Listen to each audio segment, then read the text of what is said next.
Olá pessoal, sou Gustavo, engenheiro ambiental da empresa Gama Gel, uma empresa especializada em geoprocessamento e meio ambiente.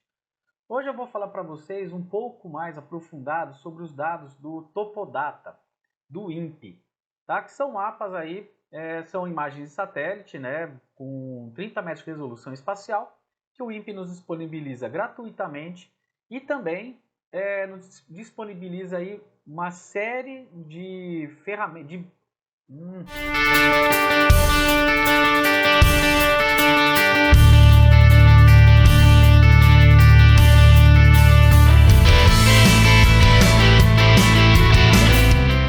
Bom, pessoal, estamos aqui na página, né, do Topodata, disponibilizado pelo INPE. Eu vou deixar o link para vocês acessarem, tá? Eu tenho também um vídeo sobre baixar altimetria, gerar mapas de declividade usando os dados aqui do Topodata, tá? Eu vou deixar no card que vai aparecer no final do vídeo também. E eu vou deixar essa o caminho aqui, né, desse pesquisador aqui do Topodata para vocês. Então, o Topodata ele é um processamento de uma imagem SRTM, tá, de satélite, imagem de radar, que o INPE acabou fazendo para melhorar seu grau de detalhamento. Então, a SRTM tem uma resolução por pixel de 90 metros. O Topodata a gente tem aí disponível para 30 metros, né? Então é muito bom, é um baita de um trabalho realizado pelo INPE e é todo disponibilizado para a gente gratuitamente. Então, como vocês podem ver, a gente tem para o Brasil todo, tá? Internacionalmente não tem. E algumas partes, né? Os arquipélagos mais distantes nós não temos, tá? E aí, então, para você pesquisar, ele não tem um lugar aqui para você pesquisar. Você tem que ir pelo mapa guia que você tem atrás. Então, você quer ir aqui e tal, você tem que procurar. E cada retângulo desse representa uma imagem. Então, você clicando em cima desse retângulo, ele vai aparecer aqui qual que é o nome da imagem, né? O 18S495, essa é a referência da imagem. E aí, quando você for baixar, ela vai ter alguns nomes diferentes decorrentes do produto que você está baixando. Então, a gente teve, que eu já mostrei para vocês, a parte de altitude, mas nós temos já disponibilizado declividade, orientação de vertentes, relevo sombreado, que fica bonito para fazer uns layouts mais legais ali, a declividade A, declividade B, declividade C, orientação também de relevo, né, com as octantes, e aí curvatura de relevo, forma de relevo e tudo mais. Você tem vários mapas aqui, né, vários dados que foram gerados a partir do Topodata, do dado de altitude aqui e tudo mais. Esse material ele é muito completo, porém ele é muito complexo, né? A sua utilização ela é tão complexa que eles geraram um guia para nós fazermos toda essa parte de entendimento de como foi gerado os dados. Então aqui a gente tem, vou deixar esse link para vocês também, é um documento aí, tem 75 páginas, falando sobre todo o processo, todo o projeto Topodata, todo o processo, a descrição de cada layer, o que cada um significa e tudo mais. Então isso é muito bacana para a gente poder trabalhar com esses dados de forma bem clara e correta, tá? Porque nós temos altimetria, então aqui é uma tabela falando de todos os tipos, né, de dados que o Topodata nos oferece. E o mais famoso é a altimetria, que a gente tem em metros, né? O que eu vou mostrar para vocês hoje, essa declividade em forma numérica, declividade pela classificação de Marx, essa declividade de 7 classes de Lefsch, não sei falar, e a da Embrapa, tá? Que é a mais utilizada, a gente pode falar que é essa aqui da Embrapa. Então vamos lá. Temos aqui, então no primeiro produto, que é a declividade SN, que eu já tenho ela aberta aqui, então eu fiz o download aqui é facinho, é você clicar, né, em cima aqui do link da imagem que você quer, e aí a gente tem, esse aqui é o dado da declividade. Então nesse caso aqui nós temos a declividade, ela com um valor de pixel, né, do pixel, conforme o que foi calculado. Ele não tem nenhuma reclassificação e ela está em porcentagem. Tá? Então, 0% um terreno plano, aí no caso aqui a gente tem até 85,9%, que é um terreno muito mais escarpado. Você clicando com o botão de informação, no pixel você tem aqui, ó, o dado 45, então ele tem 45 graus. Aqui nós temos uma declividade de 4,65. E a gente pode aqui alterar a cor, né, da rampa. Então a gente coloca aqui uma falsa cor. Geralmente a gente coloca cor frias como dados menos relevantes, né, e cores quentes para dados mais importantes. Então assim, a declividade ela significa o quê? Ela é um dado extremamente utilizado em qualquer trabalho de planejamento territorial. Uma região com muita declividade, né, é uma região muito montanhosa, muito difícil de se trabalhar. E você tem a declividade ali, a gente tem, quanto mais plano, né, mais fácil para a gente trabalhar, mais tipos de atividade nós podemos fazer. Então ela é um dos dados fundamentais em qualquer trabalho de planejamento territorial, ambiental, dispersão de fogo, tudo que vocês imaginarem está amarrado aqui à declividade. Então aqui eu fiz uma rampa de cores, 5 classes para mostrar para vocês. E nós temos aqui, né, a rampa de cores. Então, quanto mais azulado, menos declivoso, ou seja, mais plano. Porém, quanto mais vermelho, mais declivoso. Então aqui a gente tem uma declividade alta aí de 101% aqui. Então tem uns dados meio estranhos, mas ó, 89, 96. Aqui aquela descida pirambeira mesmo. Aparentemente aqui tem cara de ser um topo de chapada, tá? Então aqui a gente tem uma região mais plana e uma região menos plana. Isso aqui não significa altitude, não tem a relação, né, da altitude com a distância, mas uma região alta ela pode ser plana e uma região às vezes baixa, né, de baixa altitude, ela vai ser mais declivosa. Tá certo? Então esse aqui é o primeiro dado em porcentagem, muito utilizado por nós aí. E o interessante é que ela permite a gente fazer tipos de reclassificação, né? Que um dia, eu acho que eu mostrei no outro vídeo também para vocês como reclassificar.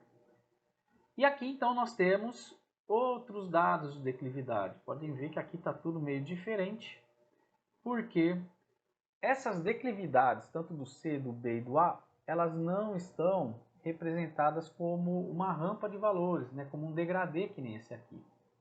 Elas estão... Nossa, eu baixei de outro lugar. Elas estão representadas por classificações. Então, elas vão ter classe de 1 a 4, de 1 a 5, de 1 a 7, conforme a metodologia de reclassificação, que é o que eu vou mostrar para vocês agora. Então, entrando aqui no material de apoio aqui do Topodata, nós temos o seguinte.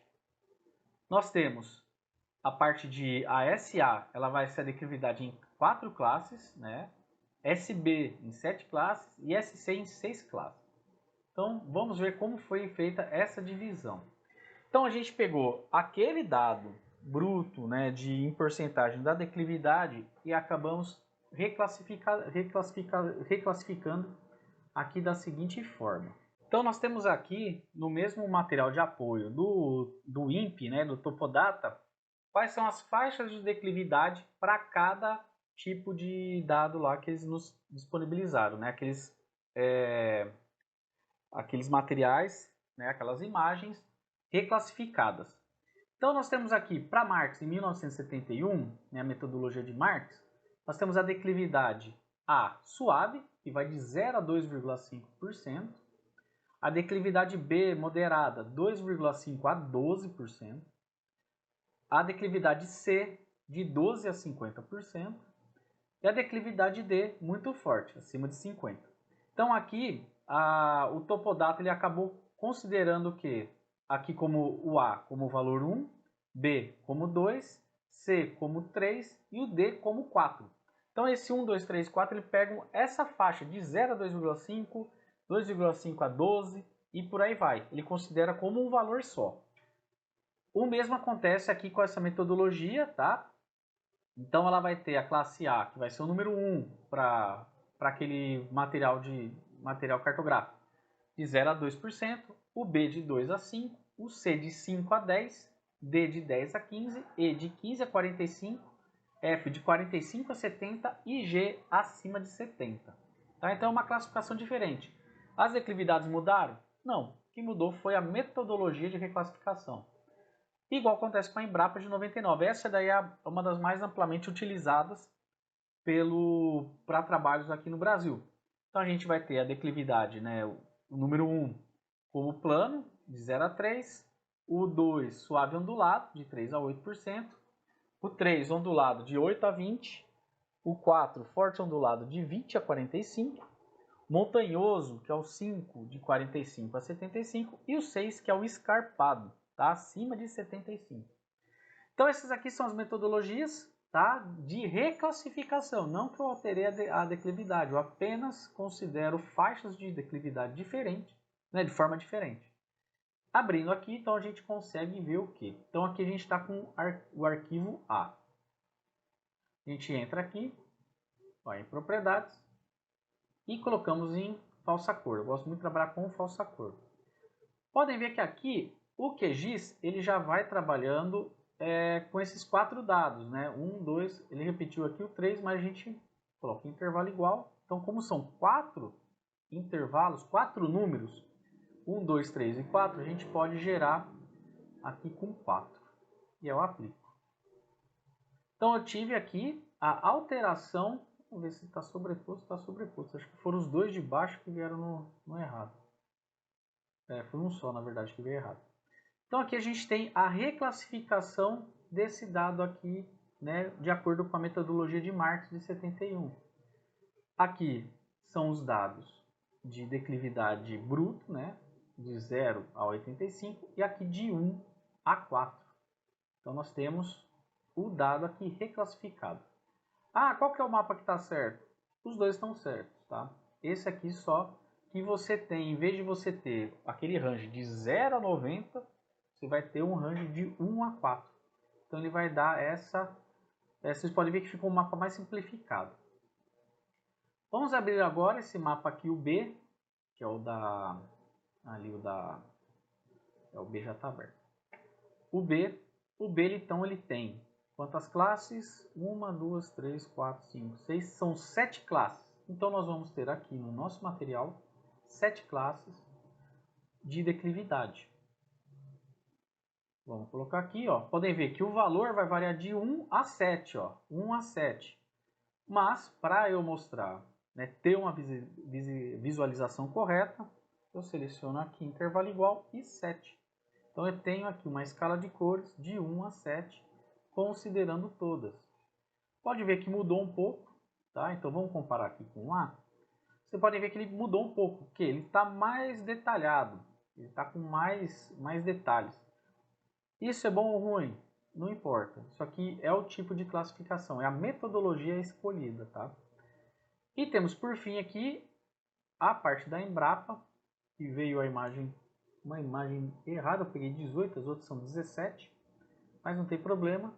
A da Embrapa a gente tem aqui 6, né? 6 números, então falsa cor, olha, ele vai já de 1 a 6, inverto o gradiente, coloco aqui intervalo igual e 6. Ok.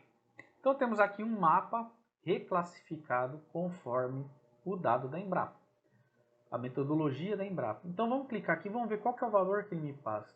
Podem ver que ele está passando o valor de 4. Ele não está me passando o valor da banda, da declividade, sim, como aquele primeiro material. Ele está me passando a da reclassificação. Ah, mas para que serve isso? A gente usa muito esses dados reclassificados em álgebra de mapas, na hora que a gente vai gerar mapas temáticos, onde nós cruzamos mais de uma informação cartográfica. Então, por exemplo, um mapa de declividade, de risco de erosão, potencial erosivo de uma área. Então você reclassifica a parte de pedologia, onde você vai ver a importância, pensando numa metodologia bem simples, tá? A pedologia, então você ranqueia, né, se atribui peso e valor para cada tipo de feição de solo, né, cada classe pedológica, de acordo com a sua facilidade de erosão, né, sua menor capacidade ali de agregação de partículas. Você faz ali, você usa esse dado de declividade reclassificado e você também pode usar ali um dado de uso do solo também reclassificado. Então, por exemplo, mata nativa, ela tem um grau de proteção maior ao solo, coloca um valor referente. Solo nu é muito mais fácil causar erosão, então coloco um valor referente ali à metodologia que eu estou usando. Depois eu somo tudo, divido, uso ali qualquer forma de alguma metodologia de álgebra de mapa e eu gero um mapa de potencial erosivo. Isso você pode usar para isso, você pode usar para outros tipos de trabalho, até trabalhando agora com arqueologia, né, lugares que são mais propensos a achar sítios arqueológicos de um tipo que estão querendo ser pesquisados, áreas mais propícias para ocupação humana, para ocupação de algum tipo de empresa, para agilidade ambiental, que é até o tema do meu mestrado, né, da dissertação que eu fiz de mestrado, e do meu TCC da graduação também. Eu trabalho por muitos anos com fragilidade ambiental, onde eu cruzo dados cartográficos dessa forma, com pesos, né, com classificações de acordo com a sua relevância naquele assunto que eu estou trabalhando, e eu gero um mapa temático sobre isso. Entendeu? Então, esse trabalho aqui com reclassificação ele é importantíssimo para esse tipo de estudo. Tá certo? Bom, pessoal, espero que vocês tenham gostado. Esse aqui é um pouco dos dados do Topodata. Se vocês quiserem mais informação, como trabalhar com aqueles outros dados do Topodata, para que serve e tudo mais, deixa aqui no comentário, comentem ali, fala, pô, Gustavo, queria saber mais sobre o Topodata, faz mais coisas sobre o Topodata, fala mais sobre álgebra de mapas, uso do solo, tudo mais. É bem legal a gente receber aí um feedback, sugestões e tudo mais de pautas, tá? Eu sempre estou anotando as pautas que vocês estão mandando, algumas dá para eu já atender, às vezes demora um pouquinho, porque eu já tenho alguns vídeos gravados, tá?